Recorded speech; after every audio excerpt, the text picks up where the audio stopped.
하나님 말씀 보겠습니다. 하나님 말씀은 구약성경 시편 128편 1절에서 6절 말씀입니다.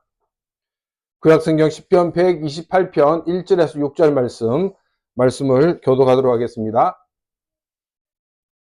성전에 올라가는 노래, 여호와를 경외하며 그의 길을 걷는 자마다 복이 있도다.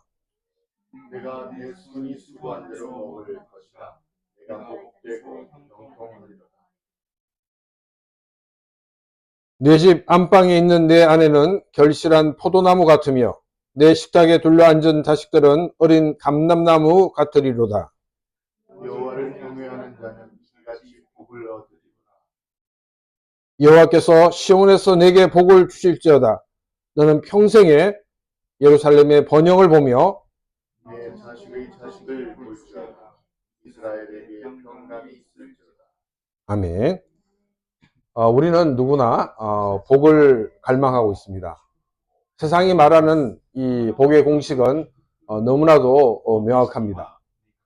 남들보다도 더 많이 소유하고 또 더 많은 높은 위치에 오르며 또 아무런 문제 없이 평탄한 길을 걷는 것입니다. 그래서 우리는 종종 하나님 앞에 나와 이 세상의 공식을 들이밀면서 하나님께 이 복을 구하고 있습니다. 하나님, 저에게 이런 복을 주시면 제가 하나님 앞에서 하나님을 더 잘 섬기겠습니다 라고 기도를 드리기도 합니다.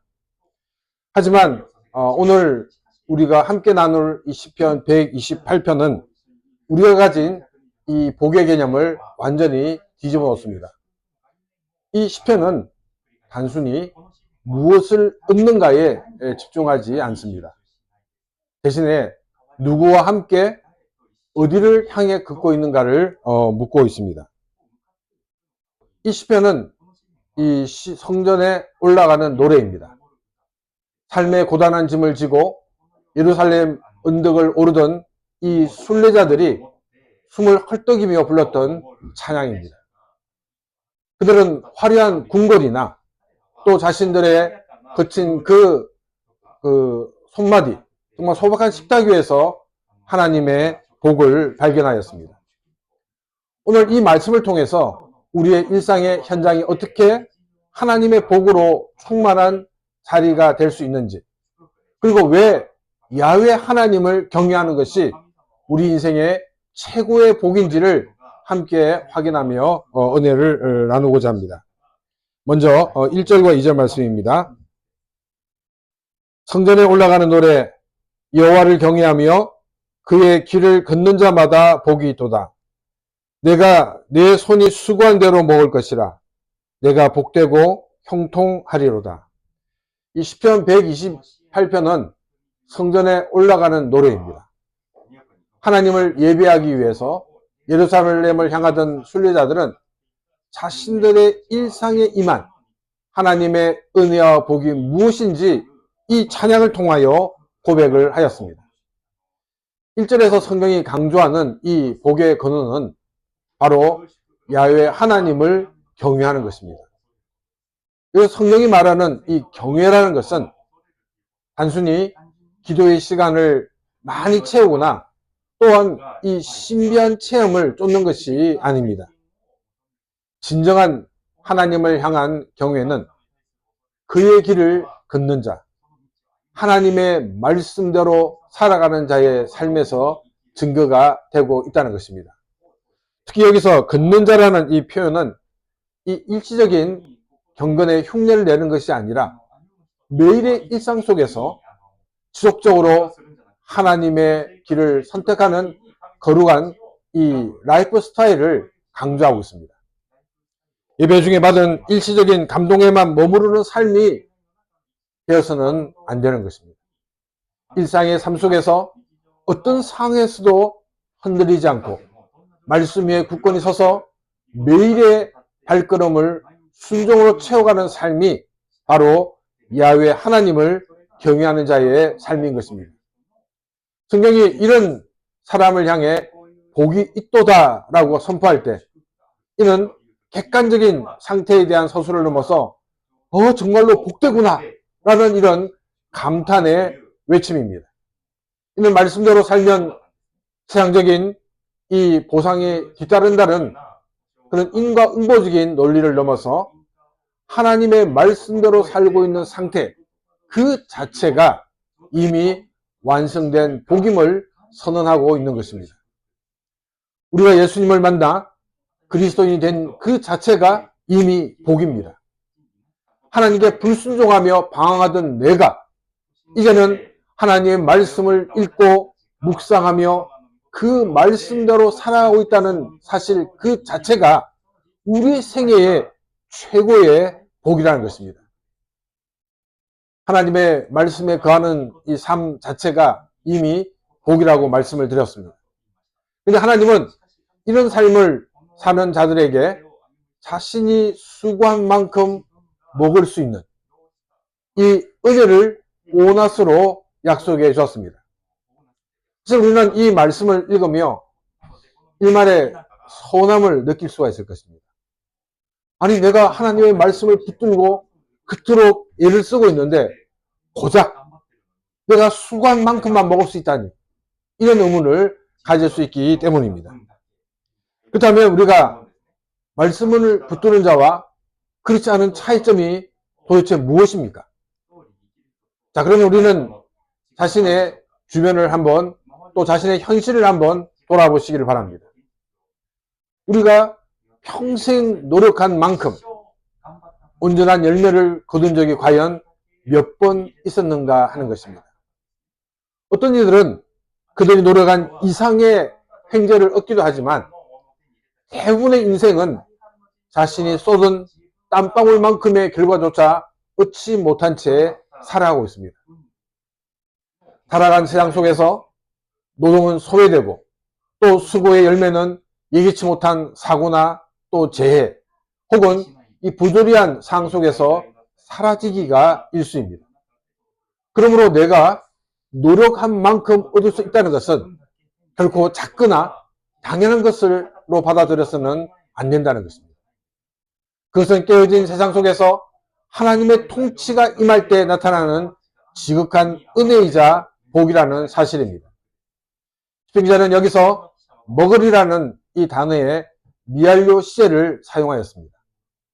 이는 하나님을 경외하는 자의 삶에 주어지는 보상이 이 단회적인 사건으로 끝나지 않고 현재를 넘어 미래에도 신실하게 지속될 것을 확증하고 있는 말씀입니다.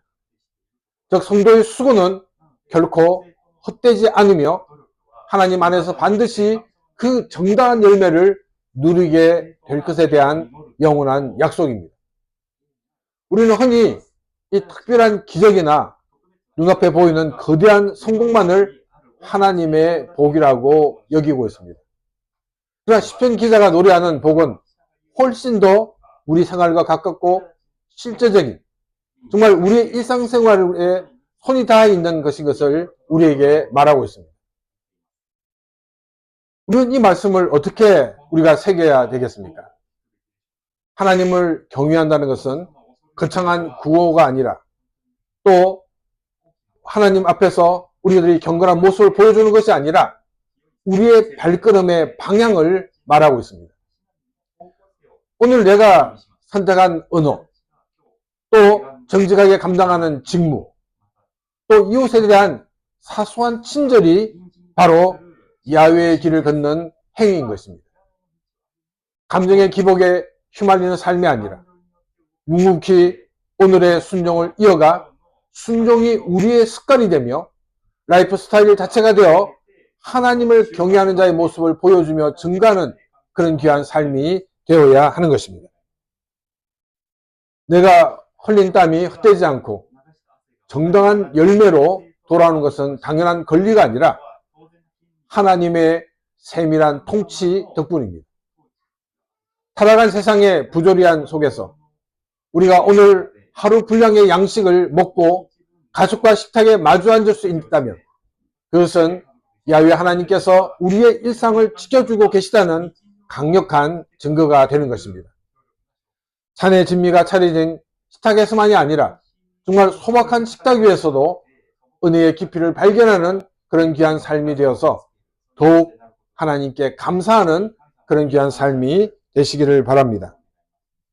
당장의 결과가 보이지 않아 낙심될 때에 시편의 미완료 시제를 기억하시기를 바랍니다. 하나님의 보상은 과거의 유물이 아니라 미래를 향해 열려있는 현재 진행형의 약속입니다. 지금 흘리는 우리의 눈물 섞인 수고는 그리스도의 보혈 안에서 결코 소멸되지 않고 반드시 가장 선한 때에 가장 정당한 열매로 맺히게 될 것입니다. 야훼 하나님을 경외하며 그분의 길을 걷는 우리는 이미 세상이 줄 수 없는 완성된 복을 소유한 사람들입니다. 오늘 하루 우리 손이 수고하는 모든 곳에 하나님의 신실한 안식이 임하기를 소망합니다. 하나님과 함께 하는, 또 하나님과 함께 걷는 그 걸음 자체가 곧 목적이자 이 우리의 누리는 복임을 기억하며 하나님께 감사하는 그런 시간이 되시기를 바랍니다. 3절과 4절입니다.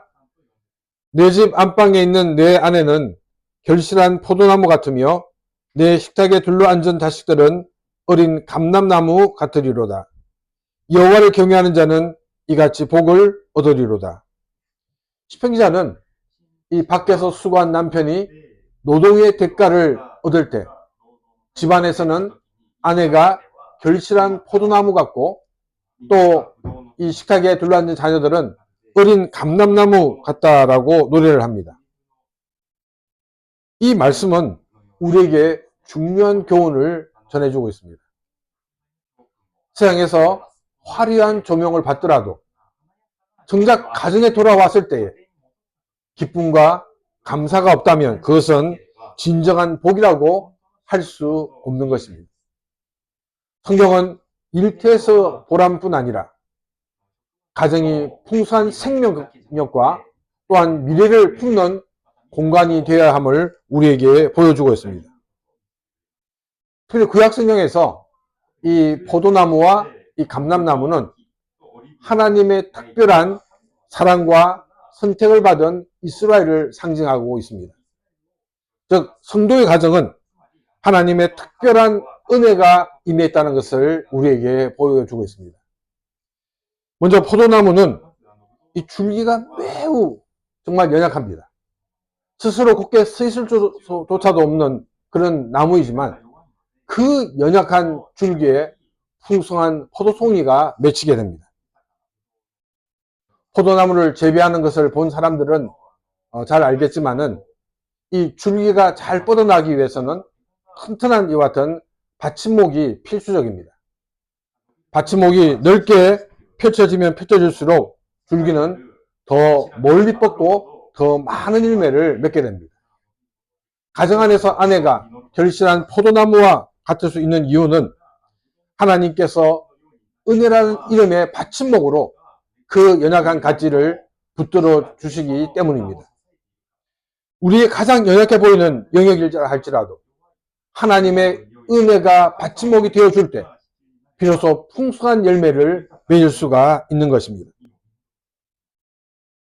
사업을 한 형제가 하는 얘기가 정말 이 물건은 이번에 큰 대박을 칠 거라고 생각했는데 그것이 오히려 정말 이렇게 적자를 부르는 그런 물건이 되었고 이건 별거 아닐 거야 라고 귀퉁이에 이렇게 놓았던 그 물건이 히트를 쳐서 모든 손실을 다 이렇게 없애고 정말 이렇게 큰 어떤 이익을 얻을 수 있었다라는 그런 고백을 들은 적이 있습니다. 연약해 보이는 것. 그러나 하나님이 함께 할 때, 하나님의 은혜가 임할 때 그것은 우리에게 풍성함이 주어줄 수 있는 것 같은 귀한 도구가 된다는 것입니다. 또 이 식탁에 둘러앉은 자녀들은 어린 감람나무에 비유하는 것은 이 가문의 번창과 지속적인 미래를 약속하고 있습니다. 이 감람나무는 시간이 지날수록 이 목질이 굉장히 단단해진다고 합니다. 그리고 시간이 지날수록 더 좋은 열매를 맺는다고 이야기를 합니다.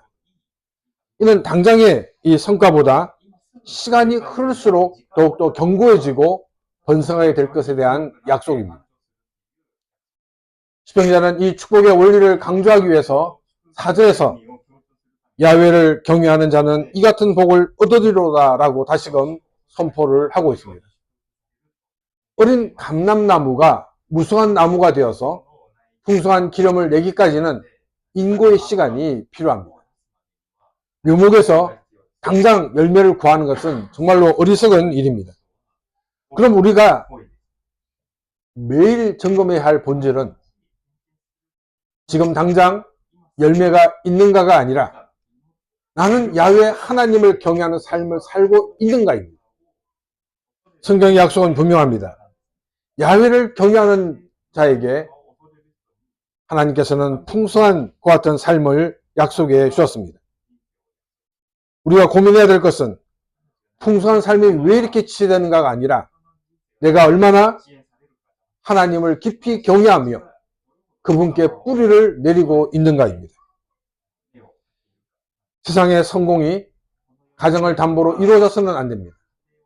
밖에서의 수고가 집안에서 평안으로 연결되기 위해서는 하나님의 은혜라는 받침목이 필요합니다. 나의 연약함을 한탄하기보다 그 연약한 가지를 붙드시는 하나님의 손길을 의지하는 삶이 되시기를 바랍니다. 그때 비로소 우리의 가정은 메마른 공간이 아닌 결실한 포도나무와 생명력의 현장이 될 것입니다.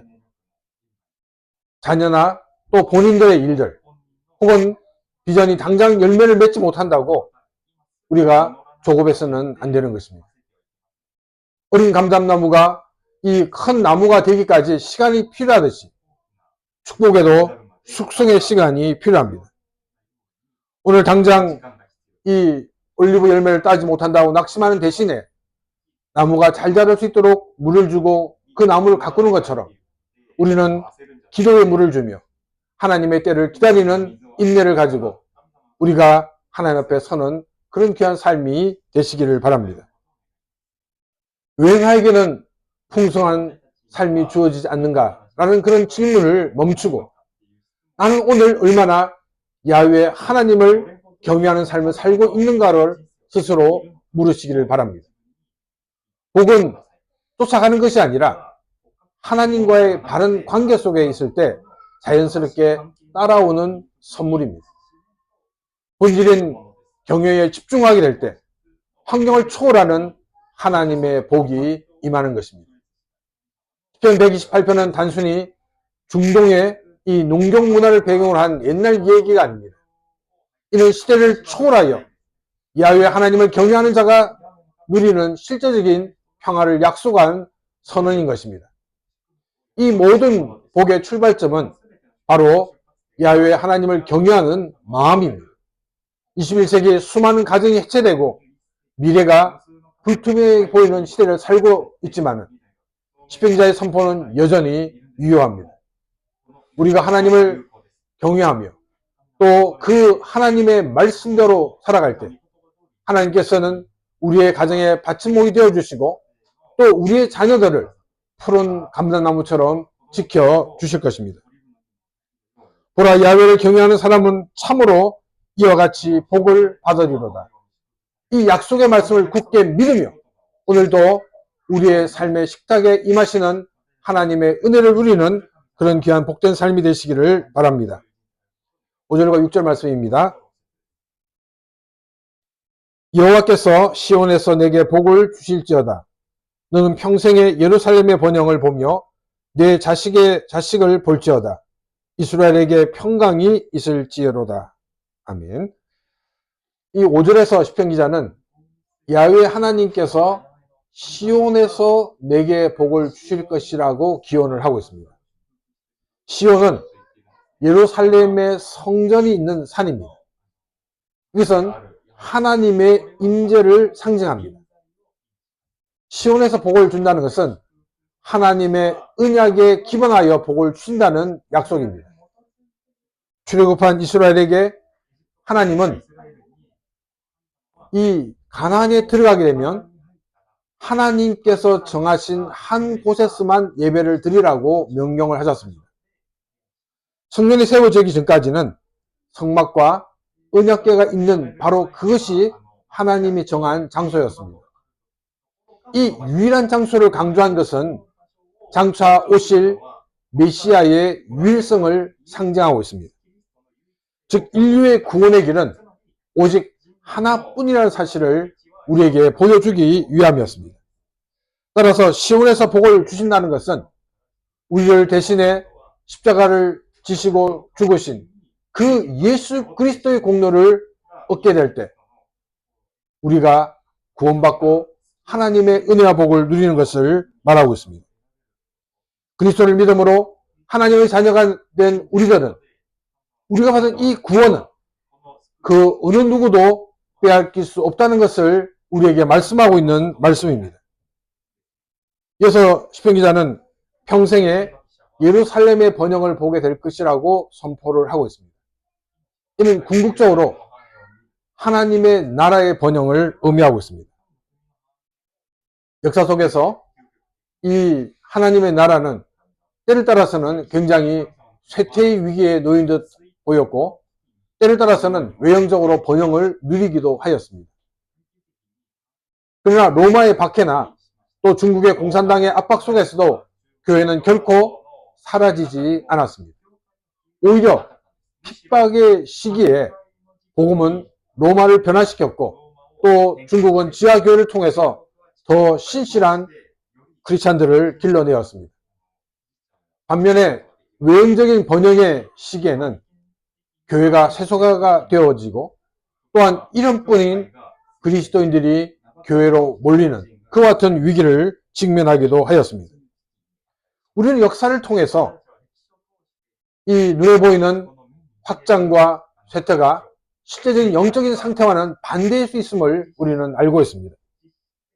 겉모습은 초라해 보일지라도 내가 복음 안에 있고 우리 교회가 복음의 본질을 붙들고 있다면 그것이 바로 예루살렘의 참된 번영인 것입니다. 이 마지막 6절은 장수의 복과 또 이스라엘의 평강을 기원하며 시편을 마무리하고 있습니다. 이 시편 기자는 단순히 장수할 것이라고 말하지 않고 내 자식의 자식을 볼지어다 라고 표현을 하고 있습니다. 이는 단순히 생명의 연장을 넘어서 하나님의 복이 세대를 이어지는 지속적으로 개성되는 그 언약의 풍요로움을 우리에게 보여주고 있습니다.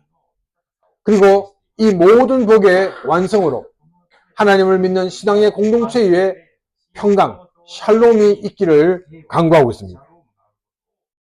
샬롬은 단순히 전쟁이 없는 그런 상태를 넘어서 결핍이 없는 완전한 평화와 질서를 뜻하고 있습니다. 오늘날 중동을 비롯한 지구촌 곳곳에서 전쟁으로 전 세계가 고통을 받고 있는 이때에 그 어느 때보다도 샬롬의 은혜가 절실합니다. 전쟁의 위협과 상처가 치유되는 완전한 평화가 이 땅에 임하기를 소원합니다. 불안한 현실을 살아가는 믿음의 공동체인 교회와 또 우리의 가정들 위해 세상이 줄 수 없는 하나님의 샬롬이 가득하기를 축원합니다. 시편 128편이 우리에게 보여주는 복의 그 그림은 거창한 성공신화가 아닙니다. 그것은 야훼를 경외하며 그 하나님의 기뻐하시는 그 길을 걷는 걸음부터 시작되고 있다는 것을 우리에게 알려주고 있습니다. 이 걸음을 걷는 자에게 일상에서 누리는 복을 누리게 하셨습니다. 수고한 대로 먹을 수 있고 계획하고 준비한 대로 모든 일이 하나하나 이루어져 나가는 것입니다. 그리고 가정에서 풍성함과 생명력이 넘쳐 흐르게 됩니다. 또한 미래가 약속되는 복입니다. 복은 우리가 쫓아가는 신기루가 아닙니다. 하나님과 바른 관계를 맺고 그분의 말씀 안에 머물 때 우리의 삶의 뒤편에 자연스럽게 따라오는 하나님이 주시는 보너스입니다. 세상은 우리에게 끊임없이 말합니다. 내 수가 헛될 것이며 내 미래는 불안할 거야. 하지만 오늘 시편 기자는 우리에게 선포하고 있습니다. 내가 내 손이 수고한 대로 먹을 것이라. 내가 복되고 형통하리로다. 비록 지금 당장 눈앞에 풍성한 이 올리브 열매가 보이지 않아 낙심이 될 때도 있을 것입니다. 그러나 기억하시기 바랍니다. 여러분의 가지를 붙들고 계신 하나님의 은혜의 받침목은 결코 흔들리지 않습니다. 우리들의 자녀들이 푸른 감람나무처럼 자라날 때까지 하나님께서는 신실하게 은혜의 물을 주시며 그 모든 것을 지켜주실 것입니다. 이제 다시 우리의 일상으로 나가시기 바랍니다. 거창한 승리가 아니라 오늘 하루 우리에게 주어진 정직한 수고와 사소한 그 순종에 집중하여 사는 삶이 되어야 할 것입니다. 우리가 야훼 하나님의 그 길을 묵묵히 걸어가게 될 때 우리 집 내실에는 포도나무 열매가 가득하고 우리의 식당에는 샬롬의 그 평강이 넘쳐나게 될 것입니다. 야훼 하나님을 경외하는 자에게 약속된 이 놀라운 복이 오늘 이 자리에 모인 우리 성도 여러분들과 여러분들의 가정 그리고 우리 교회에 영원히 함께 하시기를 축원합니다. 오늘 이 시간 오늘 주신 말씀을 생각하며 같이 기도드리겠습니다.